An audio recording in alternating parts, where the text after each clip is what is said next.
poderia dizer mais sobre a vida após a morte? O que acontece com cada um de nós?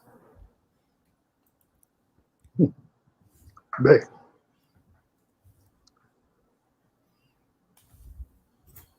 esse eu da gente, esse eu que surge na medida em que o corpo nasce e o pai e a mãe da gente nos põem um nome, e nós somos condicionados desde criança a pensar que somos aquele nome com o qual nos chamam, né? Então, esse condicionamento, ele basicamente condiciona o psiquismo humano a se identificar com o personagem que vai sendo criado. Esse personagem desenvolve uma personalidade. Segundo os padrões mais modernos da psicologia, essa personalidade humana nada mais é do que uma somatória de memórias emocionais que os 100 bilhões de neurônios do cérebro da gente fica dentro desse crânio, vão colecionando através de ligações sinápticas, trocas eletroquímicas que vão registrando essas memórias vinculadas a emoções. E então esse eu da gente, que vai girando através desse cérebro e dentro de um tempo determinado e num 8 fechado, num contexto de um personagem que pensa que é Rogério, por exemplo, no meu caso, né? A gente vai rodando, mas o rodar aqui significa o quê? Significa que esse cérebro ele é tal qual um violão. Ou seja, o violão está ali. Tem 2 ou 3 aí atrás de Flávio, tem uns aqui também do meu lado. Mas ele não toca só. A gente tem que pegar o violão, afinar as cordas dentro de um diapasão, e aí a gente, usando esse diapasão, a gente produz dó, ré, mi, fá, si, dó, e e produz uma bela melodia. Olha aí o que o Flávio está fazendo. Esse corpo, o nosso cérebro, é tipo violão, e se não houvesse imantado a ele, ou encarnado um espírito, usando esse corpo não teria vida. Esse espírito é que se imanta, uma espécie de um plug invisível, né? E em sendo ele um espírito evoluído, ele afina ou tenta afinar, mas até hoje a desafinação no rebanho humano é total, mas em tese o nosso corpo, o nosso cérebro, um dia vai ter que ser afinado no âmbito de um diapasão dos valores supremos que os nossos espíritos estão aprendendo a valorizar. E quando o espírito toca esse corpo, ou seja, quando o espírito desenvolve os seus impulsos mentais sobre esse cérebro age pensando que é ele mesmo que age e surge, portanto, a nossa personalidade. Então, do jeito que uma música que sai de um violão é só a arte de um espírito tocando o violão, o eu de cada um de nós é só a arte do espírito tocando esse cérebro. Do jeito que a gente não deve procurar num rádio o locutor cuja voz a gente escuta através do rádio, o locutor não está dentro do rádio, do jeito que a gente não deve procurar dentro da televisão a figura que está ali, também a gente não deve procurar dentro do nosso corpo o nosso verdadeiro eu espiritual, porque ele está fora. Ele apenas usa esse corpo e surge epifenomenologicamente falando esse tipo de eu, que é o nome que a gente tem, influenciado pelas circunstâncias da formação, como eu já falei, e, enfim, que vai criando espécie de piloto automático e vai vivendo, mas um belo dia esse corpinho morre. Só que esse eu, percebam bem, ele não está, vamos assim dizer, ancorado só nesse corpo físico. Esse eu também está ancorado num corpo espiritual, que usa esse corpo físico e o eu da gente roda. Então, na hora que esse corpo morre, o eu da gente continua amparado, ou seja, plugado no espírito. Então, a energia que vem desse espírito, mesmo quando esse corpo morre, eu, Rogério, vamos supor, meu corpo vai morrer daqui a 10 segundos. Rogério está aqui falando, estou falando, vocês estão escutando aí. De repente, o corpo tomba, mas eu, Rogério, continuo falando. Continuo falando, recebendo a energia residual do meu espírito, até que em algum momento eu continuo falando, mas eu vejo um corpo caído, né? Vocês aí ficam vendo a tela em branco, mas eu fico falando, vejo um corpo caído, eu digo, uau! Nesse momento, se eu for um espírito livre de maiores problemas, esse meu eu chega à conclusão de que morreu, ou seja, o corpo dele morreu, mas ele se sente vivo.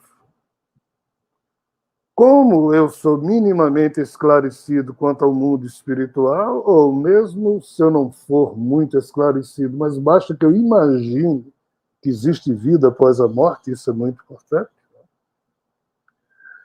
Na hora em que você consegue ter um eu que desconfia ou acredita, ou sabe, eu tenho certeza que tem vida após a morte, nesse momento aqui passa o filmezinho de todos os arquivos que foram colecionados pelas sinapses daquele cérebro, que a gente chama conectoma congelado, tudo é um filme que passa. Se esse eu, na hora que o filme passar, olhar para o filme e ver todo mundo que ele ama, toda a história, mas ele voltar a consciência dele para o mundo espiritual que está se abrindo aqui, nessa hora ele já percebe amigos espirituais, etc. Nessa hora ele rompe com o mundo e esse eu da gente é apropriado pelo nosso espírito, que às vezes se transforma, perispiritualmente falando, do jeito que o corpo físico da última encarnação dele tinha, para melhor absorver aquele eu. Mas se o meu eu, na hora que o filmezinho passar, e tem 100 mil reais na minha conta bancária, quem é que vai ficar com esse dinheiro? E quem é que vai pegar a viúva e o meu carro? E fulano de tal, que eu queria ter dito a ele que ele é um sem vergonha. Se o eu da gente se prender às coisas, à materialidade, é isso aí, Flávio. Se a gente tiver esses grilhões, os grilhões do nosso coração, estiverem ligados à grana, a prestígio, a posição, aí você não vê nada do mundo espiritual, seu corpo continua morto, mas seu eu entra, e isso aqui ainda é bom, tá? Entra num pesadelo, em que você vai ficar ali sem saber que está vivo, que está morto, mas se acha vivo, desconfia que está morto, mas vai, e passa-se 1 ano, 10, 50, 100, até que um dia você implode de cansaço. Ou então, se você em vida fez muita merda com muita gente, e já tiver gente das que lhe detestam esperando você no outro lado, na hora que esse seu eu não vai para o lado espiritual bom, eles pegam você, porque você aqui era dono de uma super empresa e perseguiu muita gente, e isso por aí vai. Então, como você não tem estatura moral para fugir aquele tipo de culpa, as pessoas que aqui na Terra foram agredidas por você, se não lhe perdoarem, vão lhe pegar. Seja num caso ou no outro, você desmaiando depois de muito tempo, ou sendo viciado pela turma que você fez mal, que um dia vão lhe jogar fora, nessa hora, espíritos benfazejos lhe pegam o seu corpo espiritual e levam para casa de recuperação da espiritualidade, que você vai. Então, assim, o nosso eu, esse eu de cada um de vocês que está me escutando, na hora da morte do corpo físico, ele continua a existir. O grande barato é que antes Hoje, de manhã, eu coloquei uns livros aqui, antes de sair de casa, no sofá para me atualizar, e eu cheguei muito em cima do programa, mas assim, um dos livros chama-se exatamente o Livro Tibetano dos Mortos. Na verdade, tem esse livro, o Livro Tibetano dos Mortos, mas esse aqui é só o capítulo 11 de toda a herança tibetana, mas esse aqui é o completo.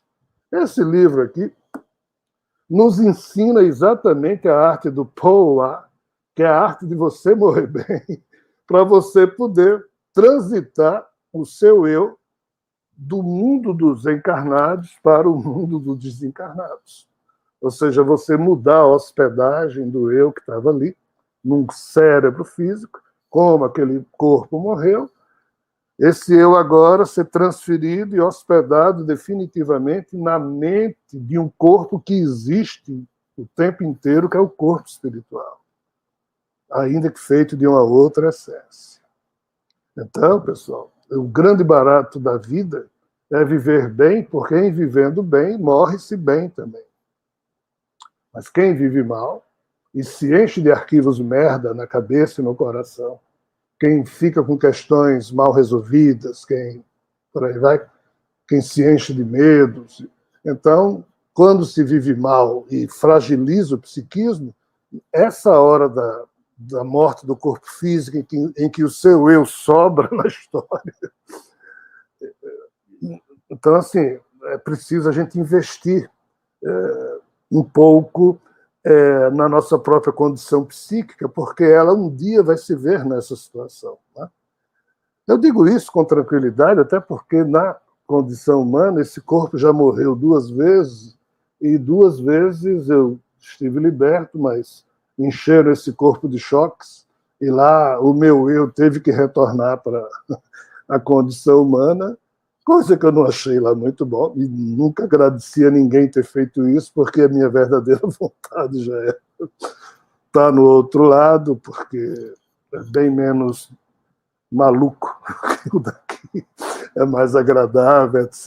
E tal. Então, assim, se eu pudesse fazer algum convite a quem me escuta nesse sentido, né, é dizer, dedique-se a encontrar na sua vida alguns momentos em que você possa se aprofundar em relação aos conhecimentos do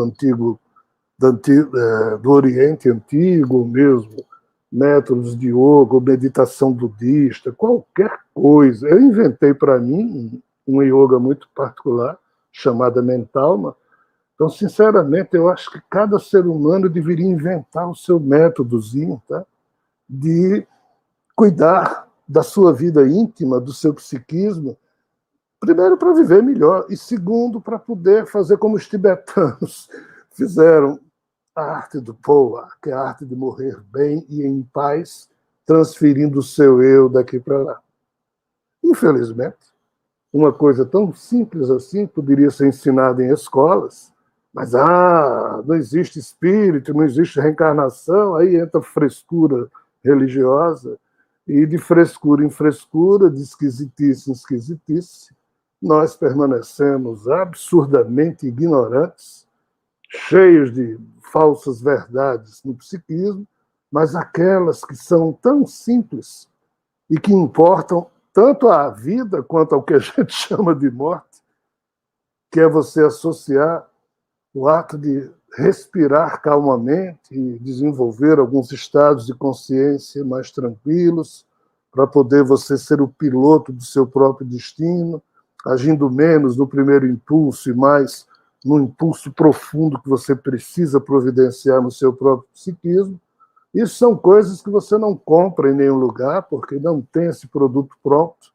Você que tem que elaborar. Na vida maluca que a gente tem, a gente não consegue.